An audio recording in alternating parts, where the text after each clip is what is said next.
Je vous ai parlé de mon record du monde que j'ai réalisé à quelques centaines de mètres d'ici en 2017. Eh bien, en 2019, je me suis dit, je vais battre ce record du monde de nouveau. Je vais essayer de mettre la barre encore plus haut. Et j'avais peaufiné cet équilibre assis sur le guidon, les pieds dans la roue avant. Et donc, je me suis attaqué à ce record du monde pour cette fois tenir pendant 24 heures en équilibre statique dans un carré de 10 cm sur 10 cm à la roue arrière. Donc vraiment statique de chez statique. Et alors là, vous pouvez vous dire, mais ça sert à rien. Eh bien là, je peux faire un petit aparté sur l'inutilité et l'utilité. Eh bien en fait, ce que je peux vous dire, c'est que l'utilité est toujours en vue de quelque chose d'autre. Et donc, quand on vous regarde et qu'on vous dit, mais ce que tu fais là aujourd'hui, ça ne sert à rien. Eh bien en fait, la personne qui nous parle, si elle faisait ce que l'on est en train de faire, effectivement, ça pourrait ne lui servir à rien si elle ne faisait la chose que pour ça. C'est-à-dire que si je vous prête mon vélo pour que vous fassiez de l'équilibre statique, en soi, eh bien ça ne vous apportera potentiellement rien. Si en revanche, vous utilisez le surplace comme moi pour faire autre chose, eh bien là, le surplace devient utile. Et en fait, grâce au surplace, j'ai trouvé des sponsors qui m'ont permis de voyager, qui m'ont permis de faire le tour du monde et de faire des rencontres extraordinaires dans 20 pays sur 4 continents. Et en fait, là, on voit toute l'utilité pour moi d'avoir fait du surplace.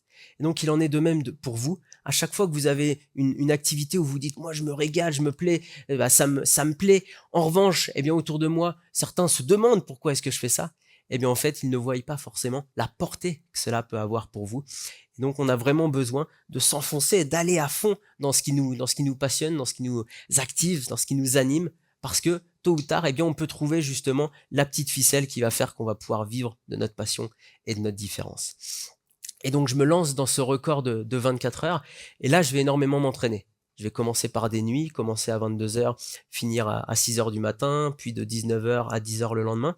Et en fait, ce dont je vais me rendre compte, c'est de la puissance de mes hormones. Et en fait, je vais voir eh bien, que la nuit, entre 22 heures et 2 heures du matin, j'ai des grosses difficultés à rester sur le vélo. J'ai vraiment des moments de faiblesse. Et de 2 heures à 5 heures de 2 heures à 5 heures du matin, là, j'ai la pêche, tout se passe très bien, je ne baille plus du tout. Et à 5 heures de nouveau, j'ai une nouvelle porte du sommeil qui se présente devant moi. J'ai envie de dormir, mais il faut que je tienne bon. Eh bien, le jour J, contrairement à mes entraînements, eh bien, cette première porte du sommeil, ces premières portes, entre 22 heures et 2 heures, je ne vais pas les vivre, tellement j'étais dans l'excitation. En revanche, à 7h30 du matin, là, je vais vivre un gouffre énorme. Et en fait, ce que je vais découvrir, eh bien, c'est que notre vie, elle n'est pas linéaire. Et donc, on part avec une certaine énergie. Et puis, à un moment, on n'a plus d'énergie. Et dans mon record, je serais tombé. Eh bien, en fait, j'ai découvert l'aspect cyclique des choses. Mais en fait, je suis monté sur mon vélo avec une certaine énergie. Puis j'ai vu mes supporters, le président de mon club, etc., venir me soutenir, m'encourager, mon énergie a monté. Puis autour de 5-6 heures du matin, là ça a été un énorme gouffre très très difficile. Et passé 9 heures, là j'ai eu les hormones du réveil, le cortisol, l'adrénaline qui sont revenus. Et ça m'a permis de tenir jusqu'au bout. Et j'étais monté à 17h16 sur mon vélo au moment où les coureurs du Tour de France s'arrêtaient à Albi, ont passé la ligne d'arrivée. Et j'ai réussi mon challenge puisque j'ai tenu jusqu'à 17h16 le lendemain. Et donc j'ai tenu pendant 24 heures et 26 secondes en équilibre statique.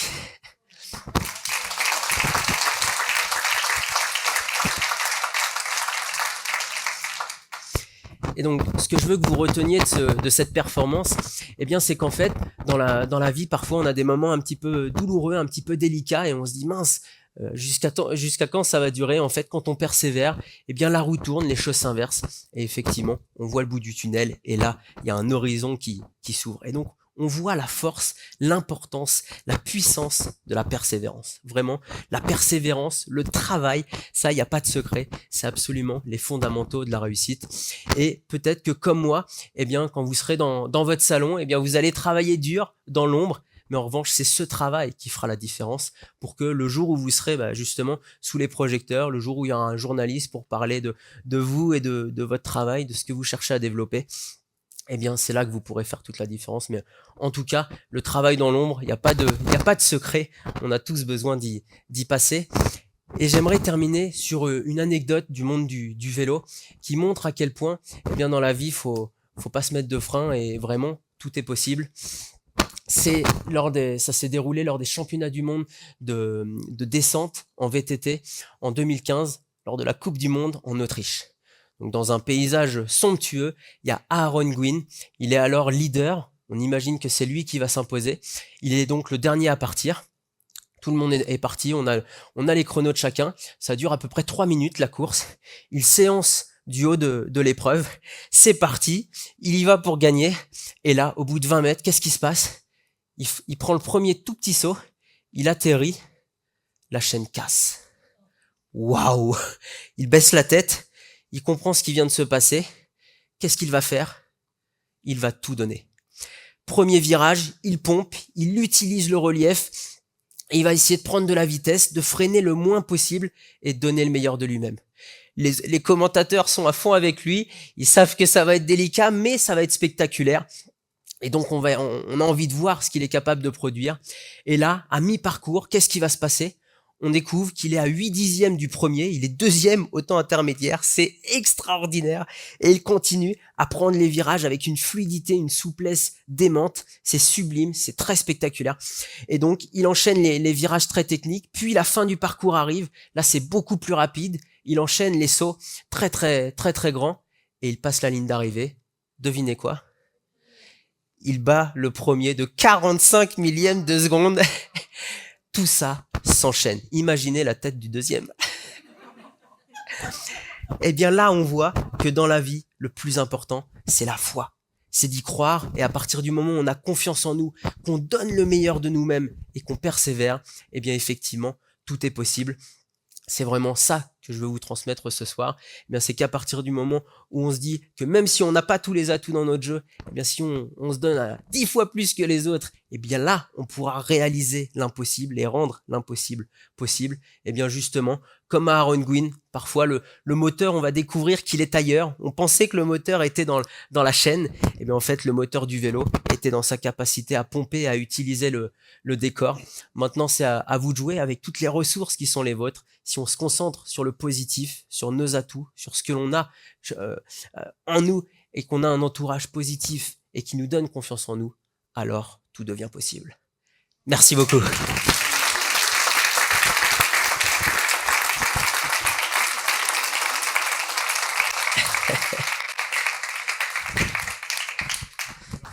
Clément a amené des livres pour ceux qui veulent l'acheter, lire ton livre. Je te remercie, celui que tu m'avais offert.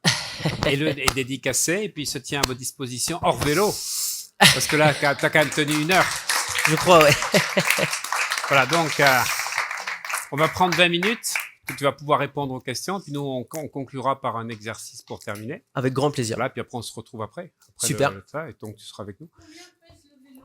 Il fait 6,8 kg, donc c'est la limite minimale de l'UCI, donc on peut le soulever avec le petit doigt, c'est vraiment le summum de la technologie mondiale.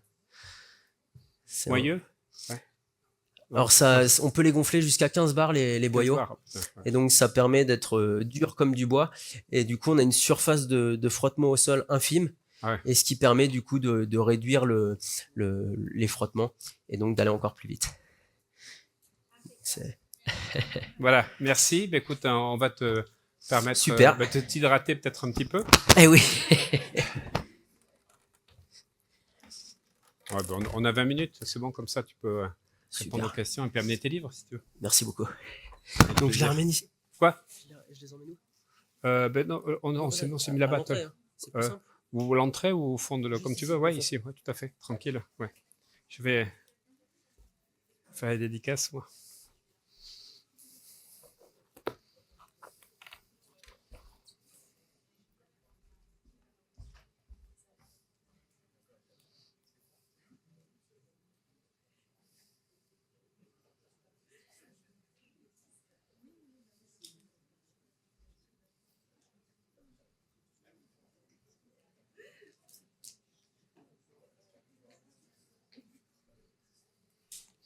Oui, je réponds parce que tout à l'heure j'ai eu la demande. Donc effectivement, Clément intervient donc dans la formation de coaching APR pour ceux qui veulent des séances de motivation. Ah, et Marie est partie, oui, tout à fait. Si les gens sont intéressés par la formation de coaching APR, on en parlera tout à l'heure avec Marie.